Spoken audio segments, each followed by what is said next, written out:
¿Ella? ¿La negrita va a hablar en nombre de todos nosotros? ¿Qué espectáculo nos espera?, dijo Mateo Ríos, con una sonrisa torcida que contagió de risas incómodas a varios estudiantes del fondo. Las palabras resonaron en el salón como un golpe seco. Amina estaba de pie sobre el escenario, con su vestido rojo brillante capturando la atención de todos, pero fueron sus ojos, inmóviles, abiertos, clavados en el agresor, lo que congeló la escena por completo. No hubo defensa inmediata, ni una palabra que respondiera. Solo el silencio. Un silencio cargado de vergüenza ajena, de miedo disimulado y de esa tensión sorda que aparece cuando alguien cruza un límite que nadie se atrevía a nombrar. Amina respiró hondo, pero no bajó la mirada. Sus manos temblaban levemente, no por debilidad, sino por la intensidad de contener algo mucho más grande que rabia. La transmisión en vivo seguía, las cámaras enfocando de frente su rostro, buscando capturar cualquier quiebre. Y ella, a pesar de estar al borde, se mantuvo firme, aunque por dentro un huracán de años no resueltos empezaba a despertarse. El auditorio entero, decorado con elegancia para una ceremonia que pretendía celebrar la diversidad y el talento joven, se volvió un campo minado de miradas evasivas y sonrisas falsas. Nadie se atrevía a decir nada. Mateo, acostumbrado a dominar con carisma y apellido, se recostó en su silla con satisfacción, como si hubiese afirmado un pensamiento colectivo que todos callaban. Los profesores, sentados en la primera fila, fingieron revisar sus papeles, evitando intervenir.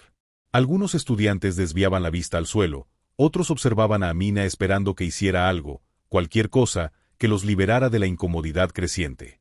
Pero ella no iba a darles ese alivio. En su pecho, latía la misma frase que su abuela le repetía desde pequeña: no naciste para agradar a nadie. Naciste para hacerte escuchar.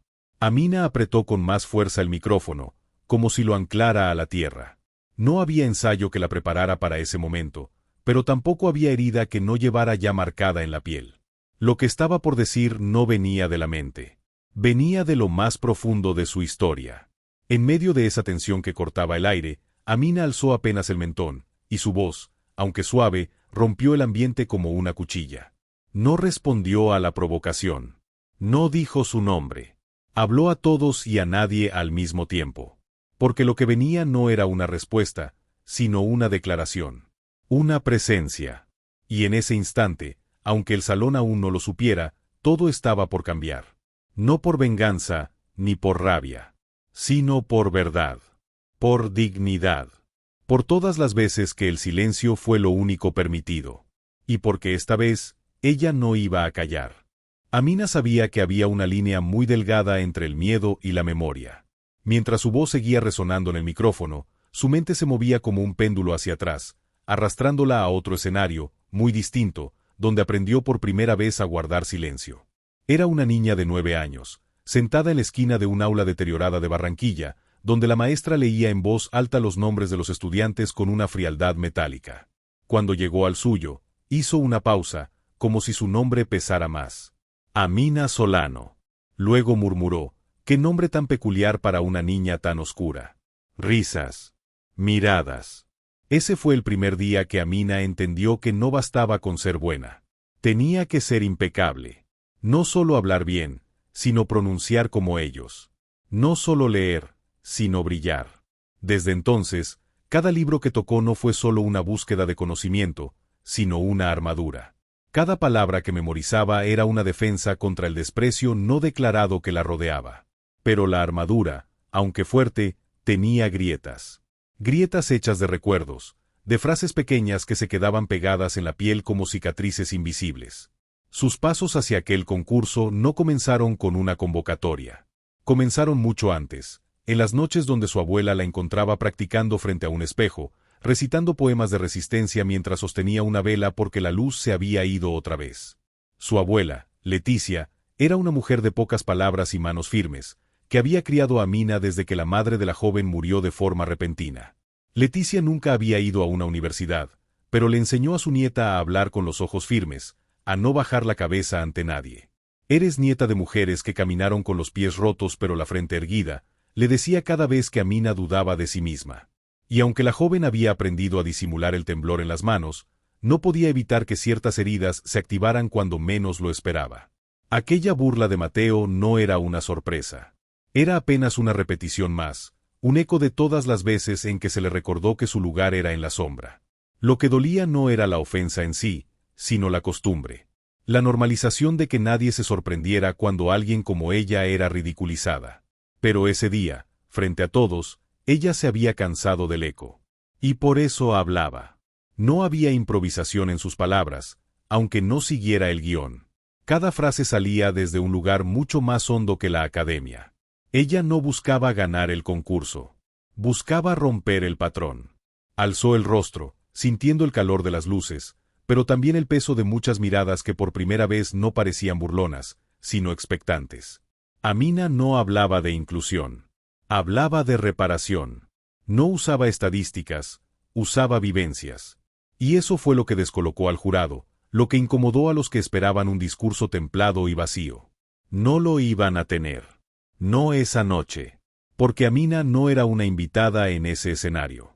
Era una heredera de todas las voces que habían sido ignoradas, y esa herencia la convertía en algo que nadie ahí sabía cómo enfrentar. Una joven negra que no pedía permiso para existir. Y si crees que ya has visto lo más fuerte, espera. Lo que Amina hará después te dejará sin aliento. No te vayas. El salón entero parecía haberse detenido. Las luces, el murmullo leve de las cámaras, incluso el aire que pasaba por las ventanas altas del auditorio, todo se volvió estático. Amina sostuvo el micrófono con ambas manos, no como quien busca apoyo, sino como quien sostiene algo sagrado. Su voz ya no temblaba. Era serena, grave y clara. No tenía prisa.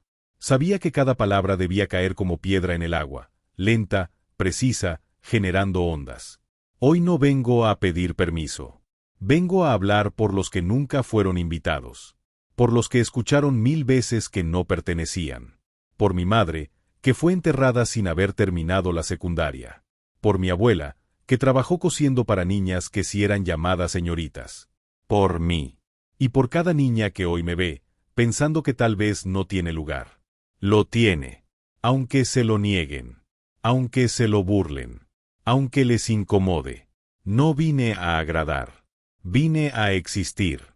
Y eso ya es suficiente. El público no aplaudió. No todavía. Estaban atrapados en algo más poderoso que el aplauso, la vergüenza y la admiración, chocando en partes iguales dentro de cada uno. Mateo, que había permanecido con los brazos cruzados, comenzó a mover las piernas con impaciencia. Su rostro, antes burlón, estaba ahora contraído, y por primera vez desvió la mirada. El poder ya no estaba en él. Se había escurrido lentamente hacia el centro del escenario, hacia esa joven que no necesitó gritar para dominar la sala. Algunos estudiantes comenzaron a inclinarse hacia adelante en sus asientos, como atraídos por una fuerza que no sabían explicar. Los profesores, que al principio evitaron intervenir, ahora se encontraban atentos, incómodos con su propio silencio. Amina no necesitó nombrar a nadie. Su verdad no era un ataque, era un espejo. Y muchos no estaban preparados para verse reflejados en él. Lo que más impactaba no era la dureza de sus palabras, sino su calma. Había en su tono una certeza ancestral, una determinación que no pedía compasión ni validación. Solo espacio. Solo respeto. Había logrado lo que muy pocos logran, romper la barrera entre el discurso y el alma. Y cada segundo que pasaba, ese salón se volvía más pequeño frente a su presencia.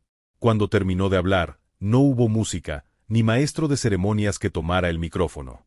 Solo un silencio profundo y denso, como si el auditorio entero estuviera conteniendo la respiración.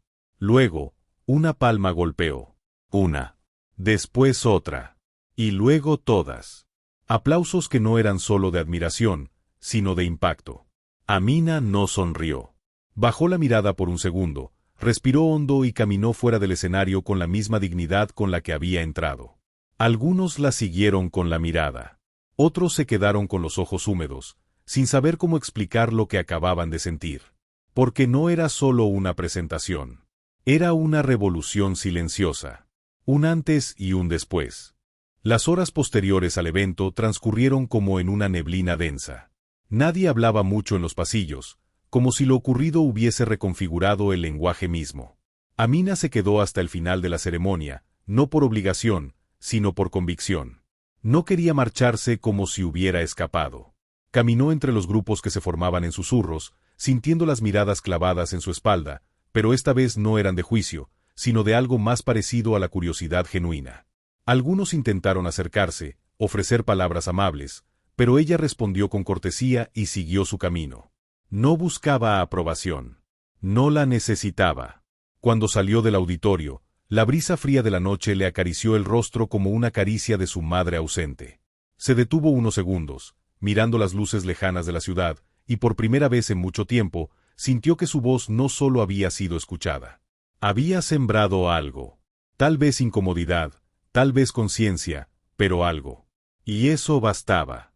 Días después, el video de su intervención comenzó a circular en redes sociales, primero entre estudiantes, luego en foros más amplios, hasta que una periodista local lo compartió con el título, La voz que rompió el silencio en una escuela de élite.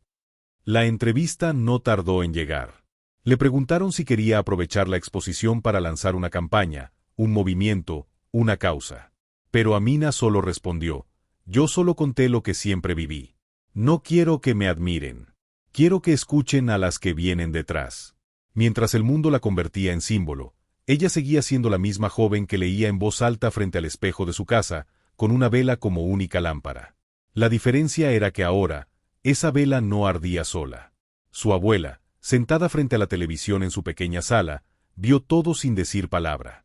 Al final, solo escribió un mensaje que llegó al teléfono de Amina cuando ella volvía de la escuela. Hoy tu voz sonó más fuerte que el mundo. Estoy orgullosa. Y Amina, al leerlo, no lloró. Solo cerró los ojos y sonrió, como quien sabe que acaba de cruzar un umbral. Esa noche, antes de dormir, volvió a sacar la hoja arrugada con el discurso original. No era el que había dicho. Ese había nacido ahí, de la sangre, no del papel. Pero igual lo guardó, con respeto, en una caja donde conservaba cosas importantes. Una foto de su madre, una cinta que usó en su primer poema recitado, y una carta que su abuela le escribió cuando cumplió 12 años. Cerró la caja, la guardó en su armario y miró por la ventana. No sabía qué iba a venir después. Quizás nuevos escenarios, quizás nuevas batallas. Pero eso ya no la asustaba. Porque entendió que el valor no estaba en vencer, sino en decir lo que otros callan. Gracias por acompañarnos hasta aquí. Si esta historia te movió, suscríbete para no perder otras que también merecen ser escuchadas.